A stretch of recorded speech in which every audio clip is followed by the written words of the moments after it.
All right, we're in 1 Kings chapter 11 tonight. 1 Kings chapter 11. We're looking at this under the rise and the ruin of Israel. That is the books of 1st and 2nd Kings. And as we saw in chapter 10, we basically hit the zenith of Israel's climb into international fame. And unfortunately, from this point forward, everything is going to be downhill. Solomon has sown the seeds of Israel's destruction, and as time passes, it's going to continue to pick up speed as the kings change, as the kingdom divides in chapter 12, and idolatry becomes rampant.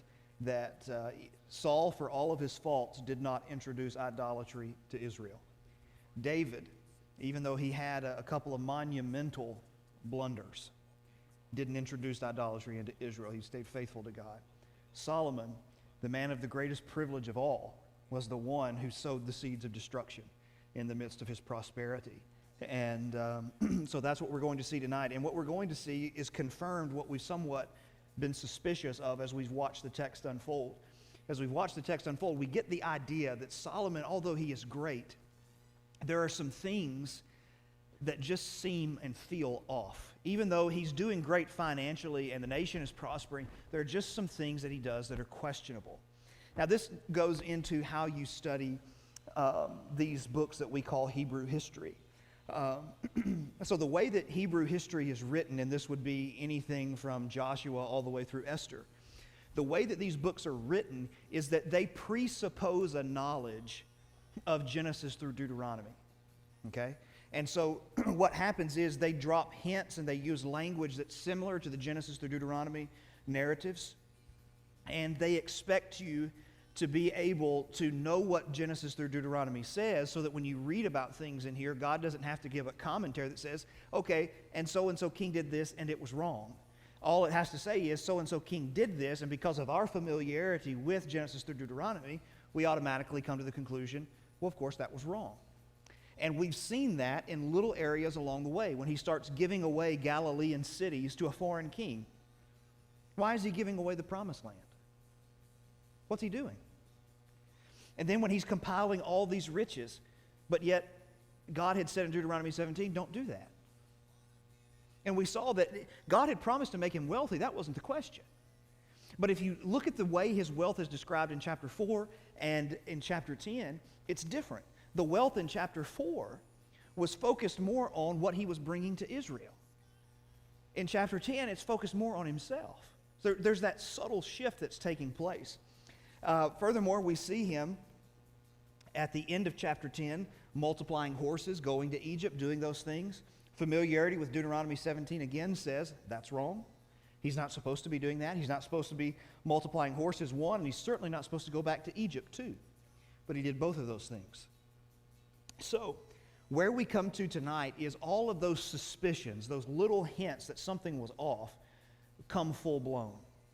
And what we see is actually, because we talk about a lot of times the importance of serving God in our youth, because people tend to go astray in their youth. But an argument can be made from the kings that a lot of people actually go astray toward the end of their lives. Solomon goes astray at the end of his life. Several kings we're going to see are faithful up to a certain point, and toward the end of their life, the bottom just falls out on them. And so it's important that we never become comfortable in those positions, that the commands of God remain true, that we don't rest on our laurels of our past accomplishments and somehow expect that to excuse present sinfulness. And so what we see here in chapter 11, let's read the first 8 verses, and then we will walk back through and try and bring to light some things that are said. It says, Now King Solomon loved many foreign women, along with the daughter of Pharaoh, Moabite, Ammonite, Edomite, Sidonian, and Hittite women, from the nations concerning which the Lord had said to the people of Israel, You shall not enter into marriage with them, neither shall they with you, for surely they will turn away your heart after their gods. Solomon clung to these in love. He had 700 wives who were princesses, and 300 concubines, and his wives turned away his heart. For when Solomon was old, his wives turned away his heart after other gods, and his heart was not wholly true to the Lord his God, as was the heart of David his father. For Solomon went after Ashtoreth, the goddess of the Sidonians, and Milcom, the abomination of the Ammonites. So Solomon did what was evil in the sight of the Lord, and did not wholly follow the Lord, as David his father had done. Then Solomon built a high place to Chemosh, the abomination of Moab, and to Molech, the abomination of the Ammonites, on the mountain east of Jerusalem. And so he did for all his foreign wives, who made offerings and sacrificed to their gods. So, what's interesting, okay, so there's a lot of storytelling elements to how the biblical narrative is put together. And what is happening here, you see, Solomon's reign begins in chapter 3. He's anointed in chapter 1, and some things take place in 2, but it really begins to summarize his reign in 3, okay? Now, I want you to go back and look at chapter 3 for a minute, and then we'll come back to 11 and see that what this is doing, it's creating bookends for us.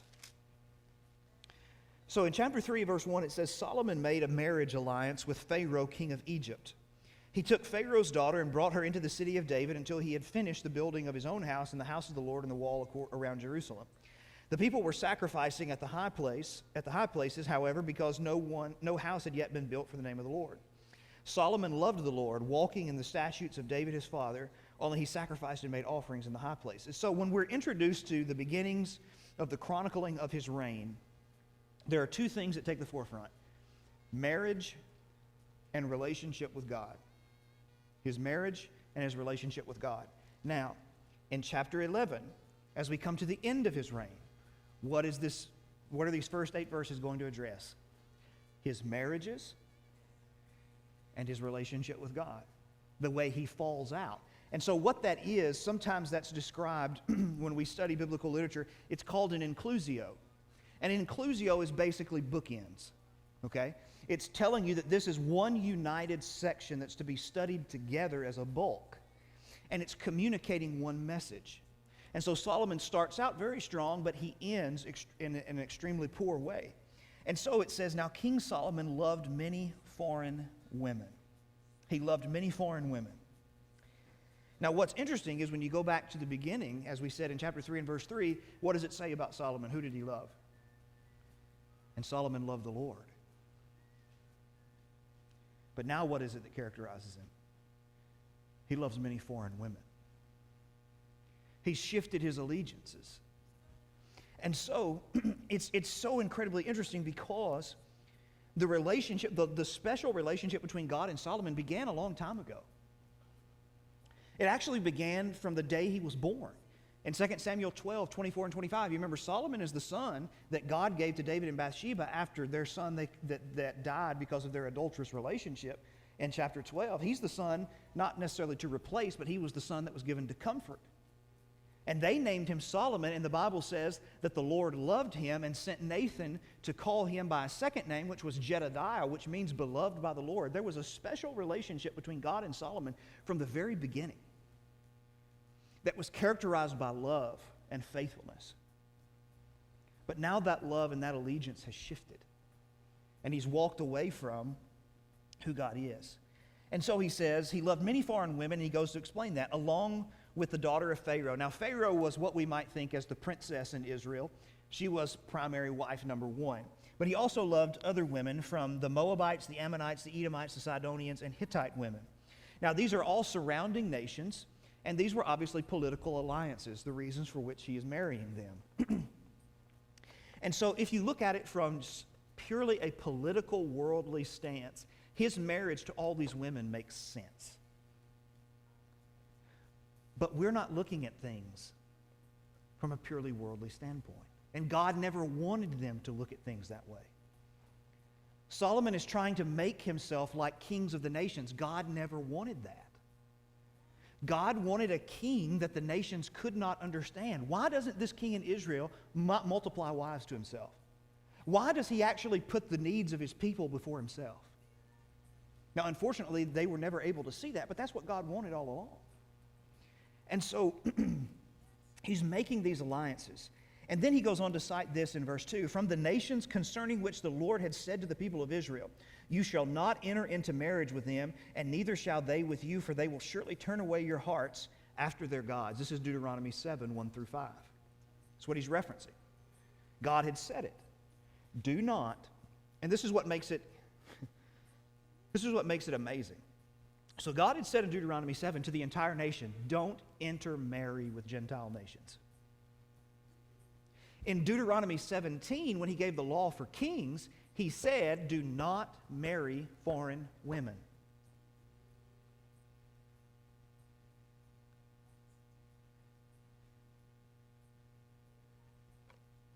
How much more does God have to say?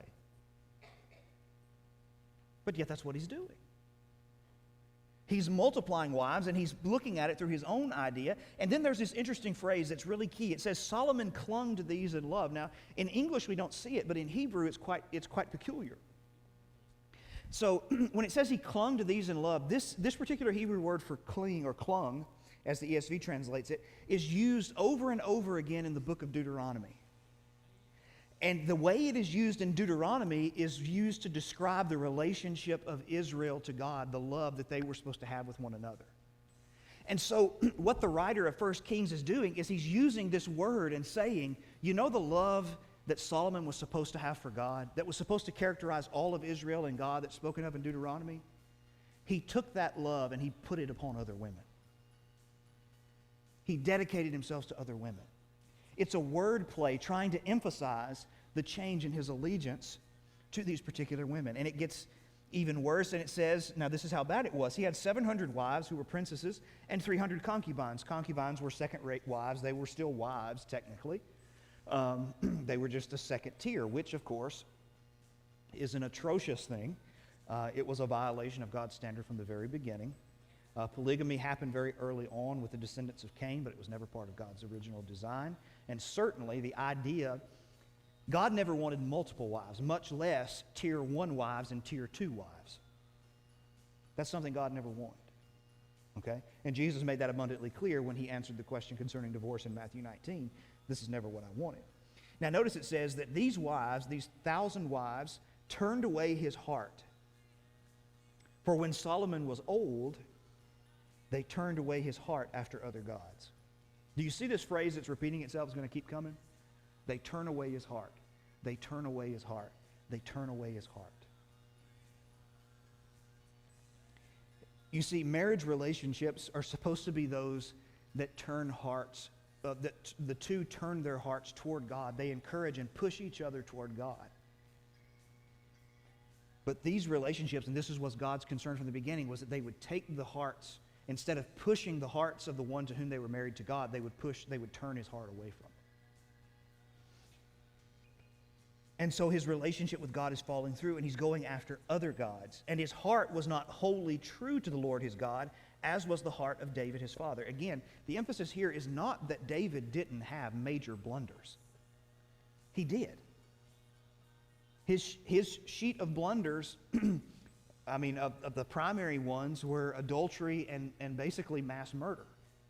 Uriah was not the only person that died because of David's mistake that day. The text says, when you read very carefully in 2 Samuel chapter 11, it wasn't just Uriah that died that day in battle. It was all the people who were with him as well. David didn't just murder one man. He killed other men as well in the process to cover his mistake. But one thing about David, and he goes on in 2 Samuel 24 to number the people and take a census, which is something God didn't want him to do. But of all the mistakes David made, his heart still walked with God. He never turned his heart away from God. He never walked away from God and said, I'm going to go after someone else. I'm going to go after another God. I'm going to go after a lesser deity. Solomon's sin is peculiar in that sense because he does walk away from his God. And it says in verse 5, for Solomon went after, and here are some of the gods. He went after Ashtoreth, the goddess of the Sidonians. The Sidonians would be Tyre and Sidon. Remember Hiram, king of Tyre, who has helped Solomon in the building of the temple. It would be a god, and she's a fertility goddess. She would later become, when you study how mythology morphed and these polytheistic gods morphed, this god will actually later become, Ashtoreth later becomes Aphrodite in Greek and Roman mythology. And so she's a fertility goddess. And then you have Milcom, who is the same as Molech, which we'll see a little bit later. And he was the abomination of the Ammonites, another nation surrounding the nation of Israel. So Solomon did what was evil in the sight of the Lord and did not wholly follow the Lord as David his father had done. So Solomon built a high place to Chemosh, the abomination of Moab, and to Molech, the abomination of the Ammonites, on the mountain on the east of Jerusalem. This would be, the mountain on the east of Jerusalem is the Mount of Olives. The place where worship actually took place, 2 Samuel 15 and verse 32, where they would actually worship God prior to the temple being built. He built foreign pagan temples on the Mount of Olives. Now, about Molech and Chemosh, which the Ammonites and the Moabites are the nations that descended from the incestuous relationship of Lot and his two daughters at the end of Genesis chapter 19, okay? But Molech and Chemosh, throughout the Old Testament, even starting in Leviticus 20, working your way forward, you see it again in 2 Kings 3:27. A Moabite king does the same thing. 2 Kings 23 with Josiah's reform. Jeremiah 32. The highest level of their worship was the offering of their children as sacrifices. The Old Testament describes it as making their children to pass through the fire. Molech and Chemosh were a metal image. The stomach, the abdomen area of that god was where the fire was kindled, and they had their arms outstretched like this, made of metal. And so the heat would transfer itself to those arms and make it searing, just hot. And the worshiper would bring their child and they would lay it on those arms and offer it and let it burn alive there as a sacrifice to their gods.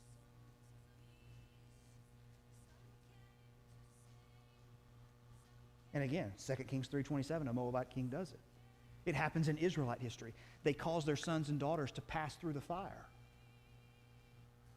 And Solomon built these gods temples in the Promised Land.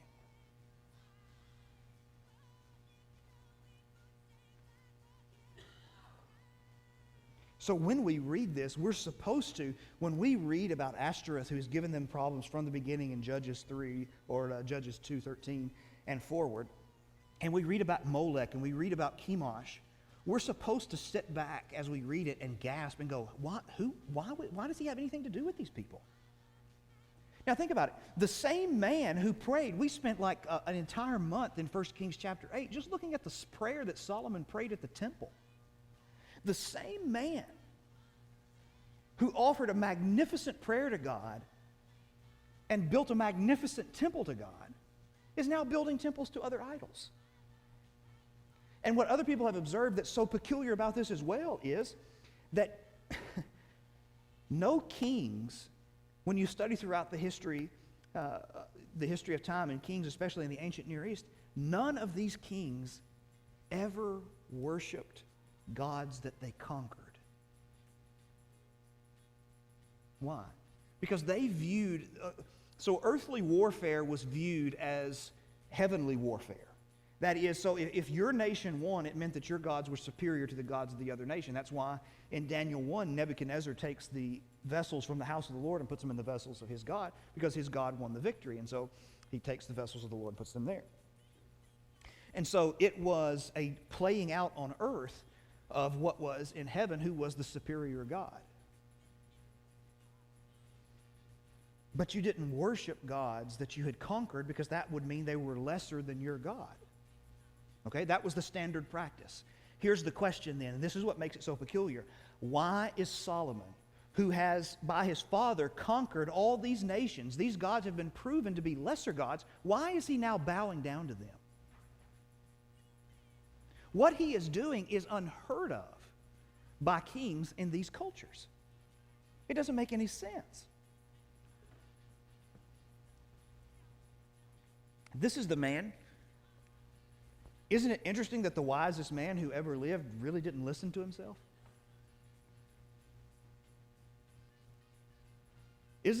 Go throughout Proverbs, and how much time does he dedicate to a man's relationship to a woman and avoiding a certain type of woman and embracing another type of woman?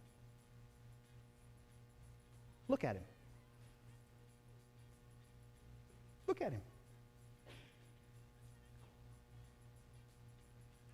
He talks about walking in a way that pleases the Lord. Look at him. And the startling reality of that is that just because we know something doesn't mean we're going to do it.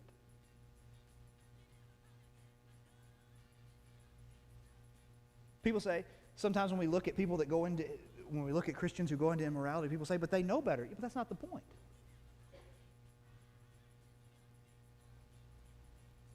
That's not the point. You can know better, but if it doesn't actually translate into action, then what difference does it make? The Bible actually paints the picture that your knowledge without action is basically as good as if you didn't have knowledge at all. Because you're not doing anything with it. It's meant to be used. And so Solomon is absolutely not doing that. Now, Solomon may have pacified himself.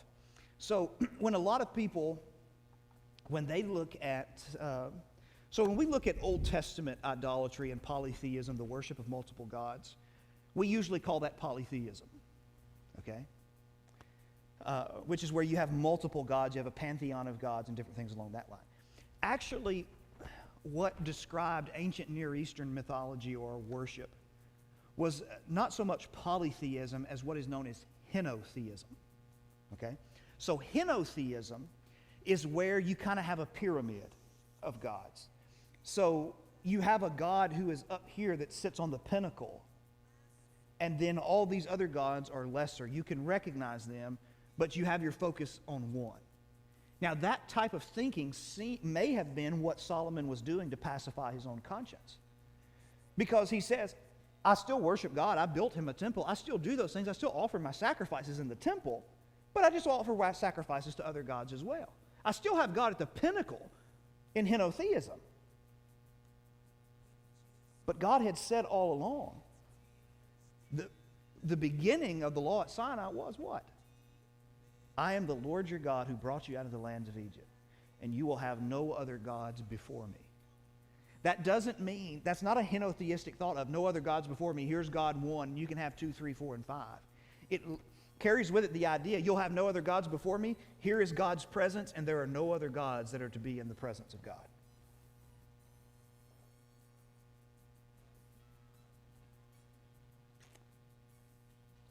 A man who loved the Lord deeply, who the Lord loved deeply.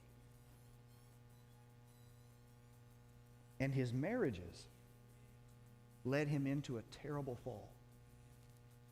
And he's not going to be the last one. Not even in 1 Kings. Ahab and Jezebel. Right off the deep end. The influence that is felt and shared.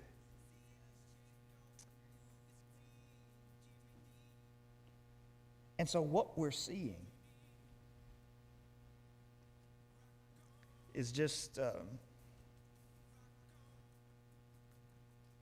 it's just not good. It is a tremendously heartbreaking thing of a man who had such potential and lived to his potential for the first 20 or 30 years of his reign, but in the backside of his reign, the bottom just fell out. And not only did the bottom fall out for him, it led to the bottom falling out of Israel. Because one of the themes in Kings is this. Now, there are a couple of exceptions to it. But primarily, especially when a king turns evil, is that the nation follows the actions of their king. And so, it's not just Solomon's idolatry that's the problem. It's that Solomon embracing idolatry sent a message to the entire nation that they too could embrace idolatry.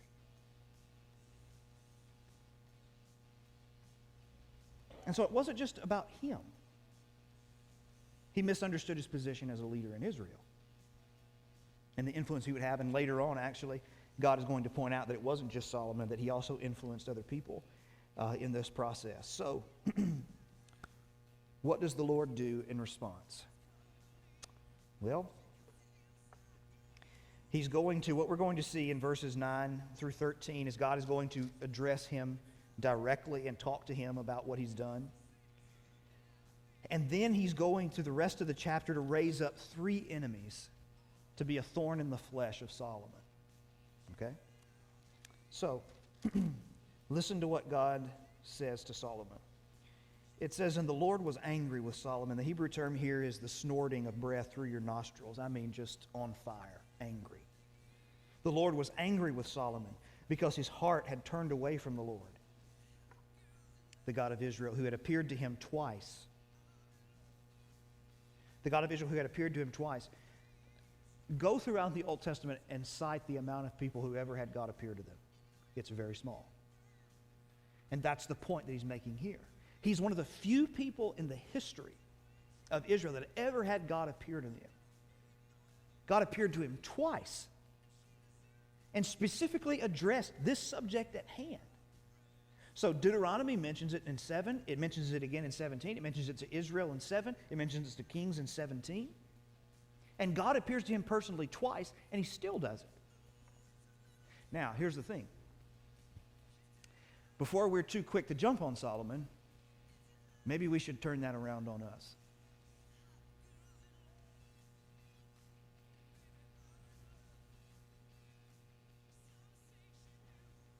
How many times do we do things that we know that are wrong? We know it. It's not a matter of not knowing. Now, we can pacify our minds, but we know it's wrong. We've read it. We've studied it. We've heard it. We know it. But we do it anyway.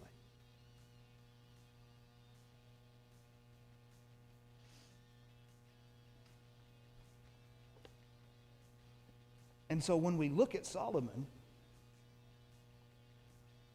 we might just be looking at ourselves in a way. So God appears to him.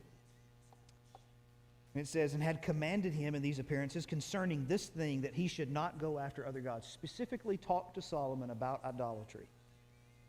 But he did not keep what the Lord commanded. Therefore the Lord said to Solomon, because this has been your practice, and you have not kept my covenant and my statutes that I commanded you, I will surely tear the kingdom from you and give it to your servant. And that's literal. Jeroboam is actually a servant. We'll meet him here in a little bit. He'll be the one that takes the 10 northern tribes. Yet for the sake of David your father, I will not do it in your days, but I will tear it out of the hand of your son. However, I will not tear away all of the kingdom, but I will give one tribe to your son for the sake of David and my servant, and for the sake of Jerusalem that I have chosen. So God appears to him and says, your time is done. Israel is forever broken, and you're responsible. Now that's a heavy load to carry. For anybody with a conscience at all, that's a heavy load to carry. If God looks at you and says, it's broken and it's your fault. This nation will never be the same again because of what you've done.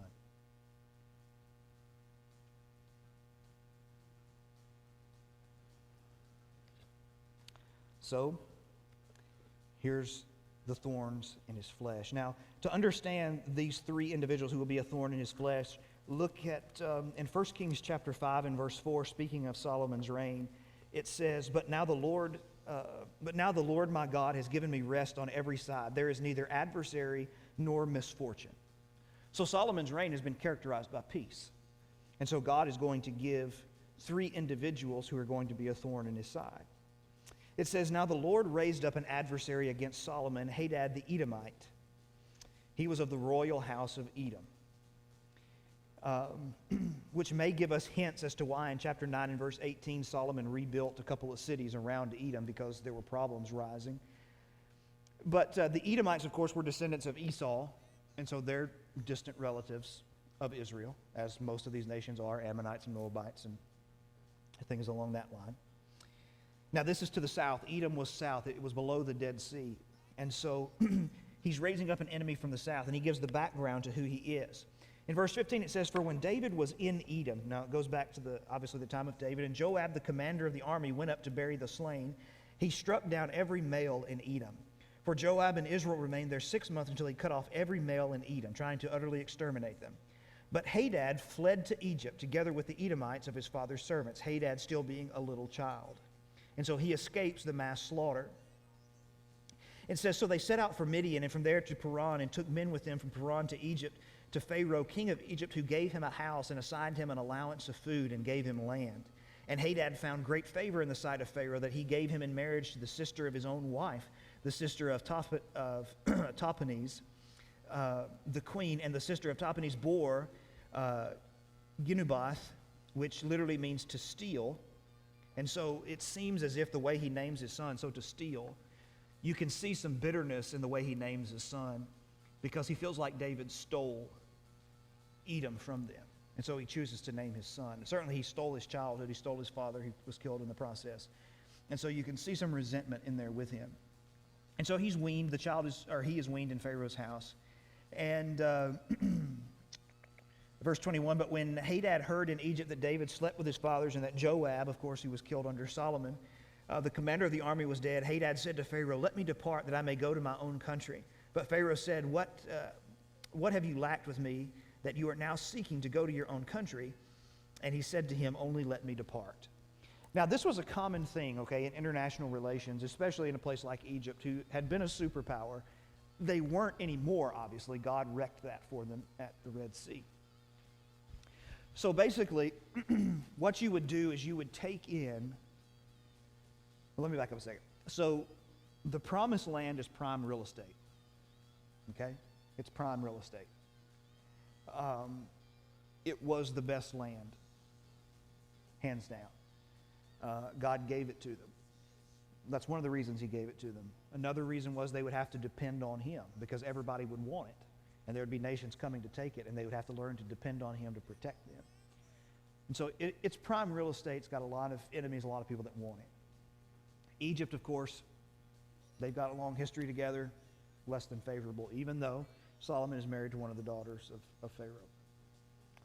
So what they would do, as in this instance, so Israel destroyed Edom. So let's take in some of the royal house of Edom that escaped. Now, why would we do that? It's not because we want to be nice. It's got nothing to do with it. There's always an ulterior motive. The ulterior motive is that we'll raise him up, we'll be good to him, we'll win his allegiance, and at some point he's going to start missing home. He's going to want to go home. And because he's nursing hatred toward Israel, he'll start to cause problems in Israel. And so Israel will be distracted, and they'll have to come down, and they'll have to deal with this uprising, and they'll have to drain resources, and they'll have to send people here. And while they're distracted, and while their resources are being drained down here, we're going to be sneaking up this way. And that's exactly what happens. In chapter 14, Shishak, the king of Egypt, comes and raids Israel. And so when they're, quote, being nice, there's always an ulterior motive. There's always something else going on in these international relationships. And so what you have is God raising up an individual to create problems for Solomon in the south. Okay? Now, in the next set of verses, he's going to move and he's going to raise up enemies for Solomon in the northeast. Okay? So he's placing his enemies to where he has to stretch his resources. He's giving him problems and headaches from the top to the bottom. So, verse 23, it says, God also raised up as an adversary to him Rezon, the son of Eliada, who had fled from his master Hadad-ezer, the king of Zobah. And he gathered men about him and became a leader of a marauding band. That is a group.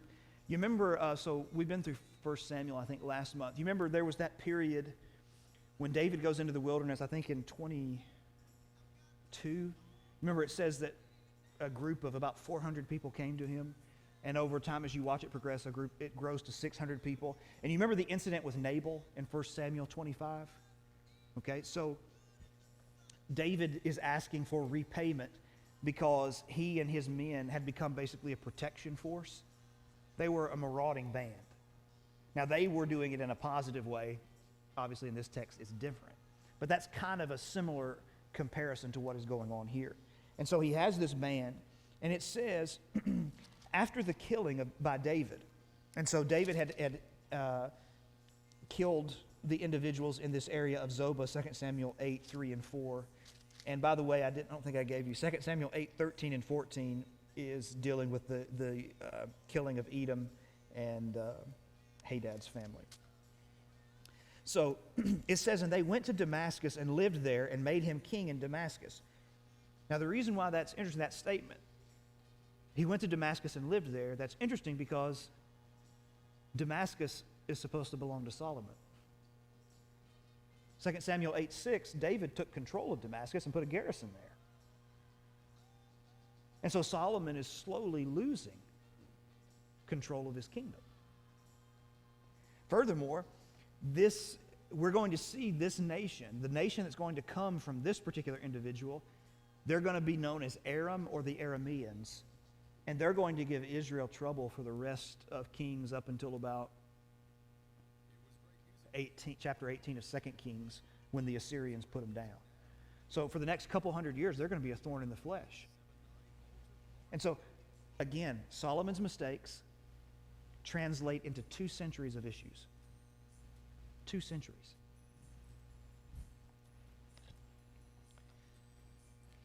So verse 25, it says, he was an adversary of Israel all the days of Solomon, doing harm as Hadad did, and he loathed Israel and reigned over Syria. Loathed them, hated them. All he wanted to do was cause problems for them. So he's got a problem in the northeast now. He's got a problem in the south. But now he's going to start having a problem on the inside. Verse 26, Jeroboam the son of Nebat, an Ephraimite of Zeradah, the servant of Solomon, whose mother's name was Zerah, a widow who had also lifted up his hand against the king. So now he's got a problem from within. Now Jeroboam is going to become infamous. And we'll learn more about that when we get into chapter 12. But throughout the rest of 1st and 2nd Kings, kings are basically going to be judged this way. The kings in the south of Judah are going to be judged on were they faithful to God the way that David was. The kings in the north are going to be judged because all of them are wicked. They did not have a single good king out of their, always get them backward. Either they had 20 and the south had 19, or the north had 19 and the south had 20. I don't know. It's one of the two. So the north all had bad kings, and they're all characterized this way. And he walked in all the sins of his father, Jeroboam the son of Nebat, who caused all Israel to sin. His name becomes infamous for standing against God because he's going to introduce idolatry in an even bigger way at the end of chapter 12. So here he is. And in verse 27 it says, and this was the reason why he lifted up his hand against the king. Solomon built the Milo, chapter 9 and verse 15, we've already seen that, and closed up the breach of the city of David his father. The man Jeroboam was very able, and when Solomon saw that the young man was industrious, he gave him charge over all the forced labor of the house of Joseph. Joseph, of course, is a stand-in. You remember that, Ephraim and Manasseh were the 2 sons of Joseph. Joseph did not technically receive a tribe that was called Joseph. His 2 sons stepped into that place, Ephraim and Manasseh. And you remember the Levites don't get a tribal allotment. And so when you take away Joseph and you take away Levi and you insert Ephraim and Manasseh, you're still at 12 tribes. And so Joseph sometimes will come to stand for Ephraim and sometimes as Manasseh as well. So that's the usage there in 28. Okay, 29. And at that time when Jeroboam went out of Jerusalem, the prophet Ahijah the Shilonite found him on the road. Now Ahijah had dressed himself in a new garment, and the 2 of them were alone in the open country. Then Ahijah laid hold of the new garment that was on him, and he tore it into 12 pieces. This is very similar to what happens when the kingdom is taken from Saul in 1 Samuel 15, 27 and 28. It says, and he said to Jeroboam, take for yourself 10 pieces, for thus says the Lord, the God of Israel. Behold, I'm about to tear the kingdom from the hand of Solomon, and will give you 10 tribes, but he will have 1 tribe for the sake of my servant David, and for the sake of Jerusalem, the city I have chosen out of all the tribes of Israel. Now pause there, and we'll probably end here because we won't have time to progress much further. Okay, so with Ahijah's appearance, this is also a shift in Israelite history. I did it. So, the shift is now. Prophets are going to become central figures in Israel. Okay? God is not going to appear to kings like he did to Solomon twice. God is going to communicate with kings through prophets. Okay? We're going to meet Elijah and Elisha and an unnamed prophet even later. and a lot of different prophets throughout the years. And of course, that's where you get all your major and minor prophets, the way God is interacting. And the prophets, now I want to say this about prophets. When you think of a prophet, what do you think a prophet did? What's the most common conception of a prophet's job when people hear a prophet? Usually you think of them predicting the future, okay? I want you to take that idea and I want you to squash it, because that was a very small portion. They did that, but it was very small. So when we talk about prophets, they had two jobs. They had the job of foretelling future events, which they did on occasion. But the main portion of their job was what we call forthtelling, preaching, looking at what was taking place in Israel and preaching against the sins of Israel. That was basically their job. And then that summarized the majority of their time, actually, in even their writings as well. So this is a shift in how God is going to handle this, and we'll see that progress as we move on. I'll be out of town the next couple weeks, so I think the 18th we'll pick back up here, and we'll begin this descent, unfortunately, of Israel.